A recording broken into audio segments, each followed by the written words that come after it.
Hello friends, ఈ వీడియోలో మనం 10 అన్నోన్ ఫ్యాక్ట్స్ గురించి తెలుసుకుందాం. వీడియోలోకి వెళ్లే ముందు ఒక చిన్న ప్రశ్న. మనిషి పుట్టినప్పటి నుంచి చనిపోయే వరకు 2 అవయవాలు పెరుగుతూనే ఉంటాయి. ఆన్సర్ తెలిస్తే కామెంట్ చేయండి. ఆన్సర్ ఈ వీడియో చివరిలో తెలియజేస్తాను. ఇక వీడియోలోకి వెళ్లే ముందు సబ్స్క్రైబ్ చేసుకోకపోతే సబ్స్క్రైబ్ చేసుకోండి, లైక్ చేయండి, షేర్ చేయండి. Thank you. Sir Albert Einstein తన ఇంటి అడ్రస్ను కూడా మర్చిపోయేంత మతిమరుపు ఉండేదట. ఒకసారి తాను ట్రైన్లో ప్రయాణిస్తున్న సమయంలో టికెట్ కలెక్టర్ తన దగ్గరకు వచ్చాడట. అయితే ఐన్స్టీన్ టికెట్ కోసం ఎదుగుతున్నాడట. టికెట్ చూపించనక్కర్లేదు అని చెప్పాడట. అయితే ఐన్స్టీన్, నేనెక్కడ దిగాలో ఆ స్టేషన్ నేను మర్చిపోయాను, ఆ టికెట్ పై మాత్రమే ఉంది అని అన్నాడట. అంతలా ఐన్స్టీన్కు మతిమరుపు ఉండేదట. ఐఎఫ్ఎస్సి కోడ్ అంటే ఏంటి? బ్యాంకుల్లో మీరు లావాదేవీలు చేస్తున్నప్పుడు బ్యాంక్ అకౌంట్తో పాటు ఐఎఫ్ఎస్సి నంబర్ నమోదు చేయాల్సి ఉంటుంది. అసలు ఐఎఫ్ఎస్సి కోడ్ అంటే ఏంటి? దీని గురించి పూర్తిగా తెలుసుకుందాం. ఐఎఫ్ఎస్సి అంటే ఇండియన్ ఫైనాన్షియల్ సిస్టమ్ కోడ్. ఇది బ్యాంక్ సెక్యూరిటీలో ముఖ్య పాత్ర వహిస్తుంది. ఈ కోడ్లో మొత్తం 11 ఆల్ఫా న్యూమరికల్ నంబర్స్ ఉంటాయి. ఇది ప్రతి బ్యాంకుకు వేరువేరుగా ఉంటుంది. ఉదాహరణకు, మీరు స్టేట్ బ్యాంక్ అకౌంట్ ఉపయోగిస్తుంటే మీ బ్యాంకు ఖాతా బుక్ లో SBIN 0000641, అదే ఐసిఐసిఐ బ్యాంక్ అయితే ICICI 005481, ఇలా ఒక నంబర్ ఉంటుంది. ఇందులో ఉన్న మొదటి 4 స్థానాల్లో ఇంగ్లీష్ అక్షరాలు ఉంటాయి. ఇవి ఏ బ్యాంకో తెలుపుతాయి. 5వ స్థానంలో 0 ఉంటుంది. చివరి 6 అంకెల్లో బ్యాంకు యొక్క బ్రాంచుల్ని తెలియజేస్తాయి. రైల్వే ట్రాక్ కింద కంకర్ రాళ్లను ఎందుకు వేస్తారు? ఈ రాళ్లను ట్రాక్ ఐలాస్ట్ అంటారు. ఇంతకు ముందు రైల్వే ట్రాక్ మధ్యలో చెక్క దిమ్ములు ఉండేవి. ఇప్పుడు కాంక్రీట్ దిమ్ములు ఉపయోగిస్తున్నారు. వీటిని స్లిప్పర్స్ అంటారు. స్లిప్పర్స్ జరగకుండా రాళ్లను వేస్తారు. ఒకవేళ రాళ్ల మీద కాకుండా నేలపై నేరుగా ట్రాక్ వేస్తే ట్రైన్ బరువుకి ట్రాక్ కింద వంగిపోతుంది. అలానే వర్షం వచ్చినప్పుడు నీరు వెంటనే భూమిలోకి ఇంకిపోయేందుకు, ట్రాక్ చుట్టూ మొక్కలు పెరగకుండా ఉండేందుకు ఈ రాళ్లను వేస్తారు. కొన్ని రైళ్లు స్పీడ్ వల్ల వైబ్రేషన్ వస్తాయి. దీనివల్ల పక్కన ఉండే గృహాలు సముదాయము ఇబ్బంది కలిగే ప్రమాదం ఉంది. కాబట్టి ఆ సౌండ్ ను, వైబ్రేషన్ ను అరికట్టేందుకు ఈ కంకర్ రాళ్లను ఉపయోగిస్తారు. విమానాల్లో ప్రయాణిస్తున్నప్పుడు ఫోన్లు స్విచ్ ఆఫ్ ఎందుకు చేయాలి? అంత ఎత్తులో ఎగురుతున్నప్పుడు మొబైల్స్ భూమి మీద ఉండే సెల్ టవర్స్ నుంచి సిగ్నల్స్ కోసం సెర్చ్ చేస్తూ ఉంటాయి. 1-2 అయితే పర్లేదు, కానీ ఫ్లైట్లో ఉన్న మొబైల్స్ అన్ని సిగ్నల్స్ కోసం సెర్చ్ చేస్తూ ఉంటాయి.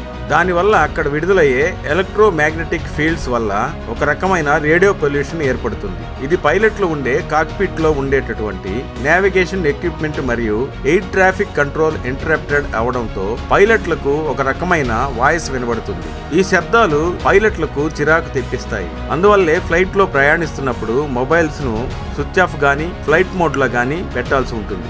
పక్షులు V ఆకారంలోనే ఎందుకు ప్రయాణిస్తాయి? ఆకాశంలో పక్షులు గుంపులుగా వెళ్ళడం మనం గమనిస్తూనే ఉంటాం. అయితే మనం సరిగ్గా గమనిస్తే ఆ పక్షులు ఎక్కువగా V ఆకారంలో వెళ్తుంటాయి. పక్షులు V ఆకారంలో వెళ్ళడానికి కారణం ఉందట. పక్షులు గాలి వేగాన్ని నియంత్రించుకుంటూ వాటి శక్తిని ఆదా చేసుకుంటూ ఇలా V ఆకారంలో వెళ్తాయట. అంటే ముందు ఉన్న పక్షి ఎగిరేందుకు రెక్కలు ఆడిస్తే దాని రెక్కల నుంచి వచ్చే గాలితో వెనుక ఉన్న పక్షి తన శక్తిని వాడకుండానే సులభంగా గాలిలో ఎగురుతుందట. దీంతో పాటు ముందున్న పక్షి నాయకుడిగా వ్యవహరిస్తుంటే మిగతా పక్షులు తోటి పక్షులతో ఢీకొట్టకుండా ఉండేందుకు షేప్ ఉపయోగపడుతుందట. ఈ V షేప్ ను మిలిటరీ అవుట్పుట్ ఎయిర్ షోలో కూడా పాటిస్తుంటారు. పక్షుల రెక్కల్లాగానే విమానాల రెక్కల్లోంచి వచ్చే గాలితో విమానాలు పెద్దగా ఇంధనాన్ని వాడకుండానే ఎగురుతాయట. దీన్నే ప్రపంచ దేశాలు V ఫార్మేషన్ లేదా నిర్ ఫార్మేషన్ అని పిలుస్తారు. ఒక్క రోజులో 31 గుడ్లు పెట్టిన కోడి సాధారణంగా రోజుకు 1 గుడ్డు పెడుతుంది. కానీ ఒక కోడి మాత్రం ఒక్క రోజులో 31 గుడ్లు పెట్టింది. ఉత్తరాఖండ్లోని అల్మోరా జిల్లా బిక్యాసైన్ బసోత్లో గిరీష్ చంద్ర ఒక కోడిని పెంచుతున్నాడు. ఆ కోడి డిసెంబర్ 22, 2022న 31 గుడ్లు పెట్టింది. ప్రతి 10-15 నిమిషాలకు 1 గుడ్డు పెడుతూ ఆశ్చర్యానికి గురిచేసింది.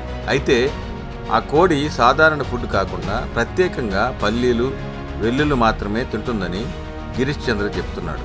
మన డ్రైవింగ్ లైసెన్స్ ఇతర దేశాల్లోనూ చెల్లుతుంది. ప్రతి దేశంలో ప్రత్యేకంగా ట్రాఫిక్ రూల్స్ ఉంటాయి. ఎక్కడ డ్రైవింగ్ లైసెన్స్ అక్కడే పనిచేస్తుంది. మనకు డ్రైవింగ్ వచ్చినా ఆ దేశ లైసెన్స్ లేకపోతే వాహనం నడపకూడదు. అయితే కొన్ని దేశాల్లో మాత్రం ఇండియన్ లైసెన్స్ కు గుర్తింపు ఉంది. భారతీయులు అధికంగా ఉండే America, Australia, Britain, Germany, Sweden, New Zealand, Singapore దేశాల్లో మన డ్రైవింగ్ లైసెన్స్ చెల్లుబాటు అవుతుంది. టోల్ గేట్లలో ఇచ్చే రసీదు తప్పకుండా తీసుకుని ఉంచుకోవాలి. ఎందుకో తెలుసా? ఆ యొక్క జాతీయ రహదారిలో వెళ్తున్నప్పుడు మీకు అనుకోకుండా ఆరోగ్య సమస్య ఎదురైతే ఆ రసీదు వెనుక ఉన్న నెంబర్కి కాల్ చేస్తే 10 నిమిషాల్లో మీ వద్దకు అంబులెన్స్ వస్తుంది. మీ యొక్క వాహనం టైర్ పంచర్ కావడం లేదా ఆగిపోవడం జరిగినట్లయితే కాల్ చేసిన 10 నిమిషాల్లో మీకు సహాయం అందుతుంది. అనుకోకుండా మీ వాహనం మీ పెట్రోల్ డీజిల్ అయిపోయినట్లయితే వారు 5 లేక 10 లీటర్ల పెట్రోల్ డీజిల్ తెస్తారు. అందుకు డబ్బులు చెల్లించాలి.